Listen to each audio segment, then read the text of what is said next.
हैं भैया के ज्ञान के सागर में, शनि के ज्ञान के गागर में लगा लो एक गोता है, लगा लो एक गोता है।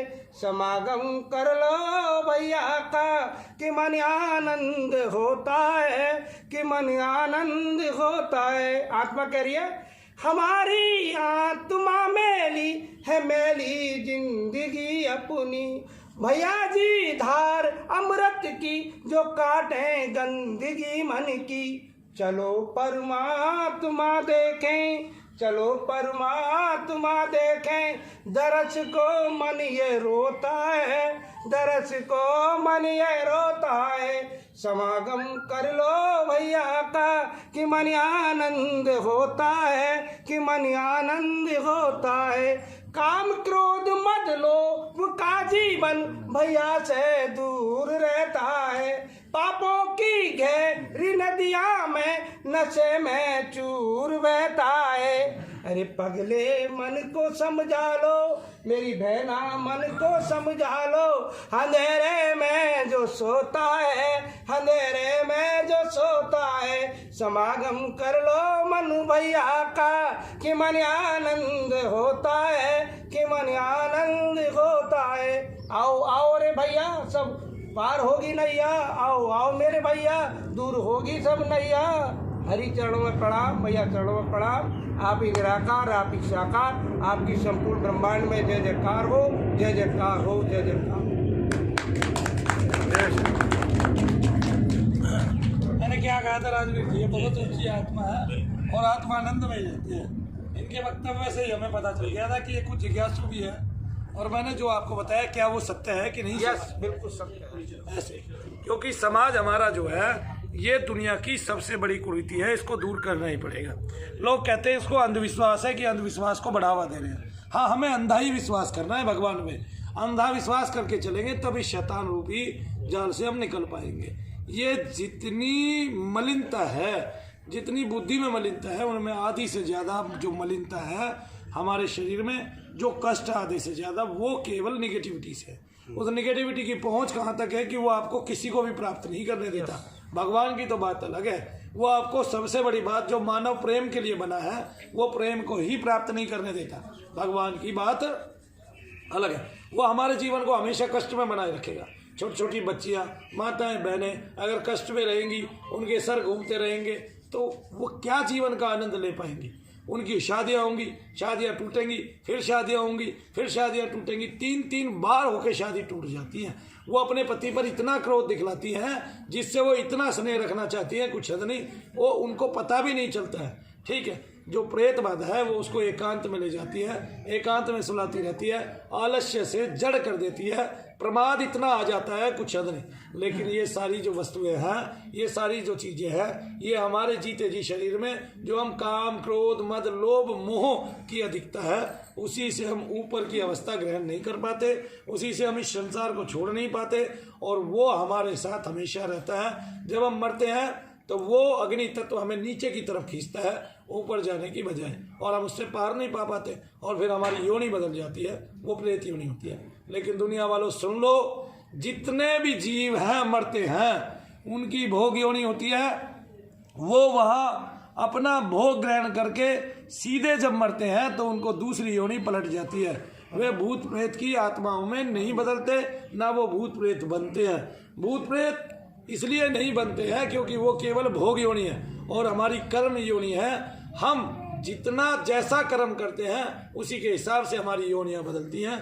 तो भूत प्रेत जो योनि है वो हमारी इसमें मिलती है। हमारे शास्त्रों में भूत का, प्रेत का, डाक का, चंडाल का, पिशाच का, बेताल का, यक्ष का, किन्नर का, विद्याधर का, इन सब के जिक्र आते हैं और ये एक से एक शक्तिशाली हैं और इनको निकालना बड़ा ही दुष्कर कार्य है। बड़े से बड़ा महात्मा ये कार्य नहीं करना चाहता क्योंकि इसको हे दृष्टि से देखा जाता है और समाज में मान्यता नहीं मिलती है, जिससे ये कुरीति के रूप में उजागर हो गया है। लेकिन हमने इस कुरीति को बदलना है। लोग इससे दुखी हैं क्योंकि इस कुरीति को यीशु मसीह ने बदला, वो आज भगवान के रूप में पूजे जाते हैं। यीशु मसीह ने केवल शैतान निकाले, किसी मरे हुए को नहीं जिलाया, सबसे बड़ी बात, किसी अंधे को आंख नहीं दी, सबसे बड़ी बात। आज जो लोग भूत प्रेत का काम करते हैं, उनके यहाँ आने वाले लोगों की अगर आंखें ठीक हो जाती हैं तो इसका मतलब उनमें प्रेत वास करता था, उनके अंदर से घुसता था। और जिनको शैतान शरीर में, उस टाइम में ये बात उजागर ही नहीं थी कि शैतान भी होता है, वो शैतानों को निकालते थे।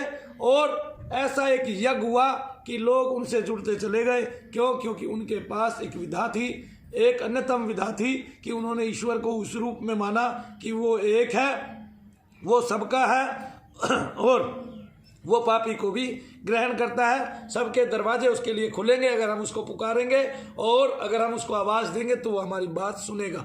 इस रूप में भी जब उन्होंने माना तो शैतान को निकाल के उस परमेश्वर ने, ईश्वर ने, उस भगवान ने बाहर कर दिया। और जब बाहर कर दिया तो उनका वर्चस्व फैला, उनकी कीर्ति फैली और वो भगवान के रूप में पूजे जाते हैं। आज भी उनका नाम लेके केवल शैतानों को भगाया जाता है, ना कि रोगों को। मनु भैया भी रोग ठीक नहीं करते हैं, केवल उसी शैतान को आज भगा रहे हैं, उसी हमारे अग्नि तत्व को बाहर निकाल रहे हैं शरीर से। जिससे हो क्या रहा है, किसी की शुगर ठीक हो रही है, किसी का कैंसर ठीक हो रहा है, किसी की आंखें ठीक हो रही है, किसी की कमर का दर्द गायब हो रहा है, किसी के घुटने का दर्द सदा के लिए गायब हो रहा है, कोई लंगड़ा चल पा रहा है। ये मनु भैया के बस की बात नहीं है। ये जो आदमी जिसको चोट लगी है, जिसकी टांगें टूटी है, जिसकी पसलियाँ टूट गई हैं, जिसके अंग में विकार आ गया है, जिसको सही मायनों में जिसको फीस्ट आते हैं और सही मायनों में जो बीमारियां हुई हैं, शरीर का संतुलन बिगड़ा है, बैलेंस बिगड़ा है, आपका पेट का बैलेंस बिगड़ा है, आपकी जो प्रतिक्रिया है, पैनक्रिया सिस्टम है वो बिगड़ा है, उसको मनु भैया कभी भी ठीक नहीं करते हैं। इसलिए धरा पर रहकर शुद्ध वातावरण में हम केवल आपकी निगेटिविटी को दूर करते हैं, जिससे आपकी अनेक अनेक बीमारियां दूर होती हैं। और हम केवल ये चाहते हैं कि समाज इसको सही रूप में जाने। इसलिए ये विधा जो है पिछड़ गई है, क्योंकि लोग इसको ढोंग, पाखंड और ढकोसला कहते हैं, क्योंकि इसमें लोग एकांत में एक कमरे में बैठकर लोगों को ठगते हुए पाए जाते हैं केवल। लेकिन मनु भैया का ऐसा विधान नहीं। आप आओ खुले में, अपने आप को चेक कराओ। अगर एक दिन में 200 आदमी आते हैं, 200 में से किसी को भी प्रेत बाधा नहीं होती तो वो एज इट इज मेरे दरबार से जाएंगे। उनका हम कुछ नहीं करेंगे, उनको बताएंगे आपको इस तरह की कोई समस्या नहीं है।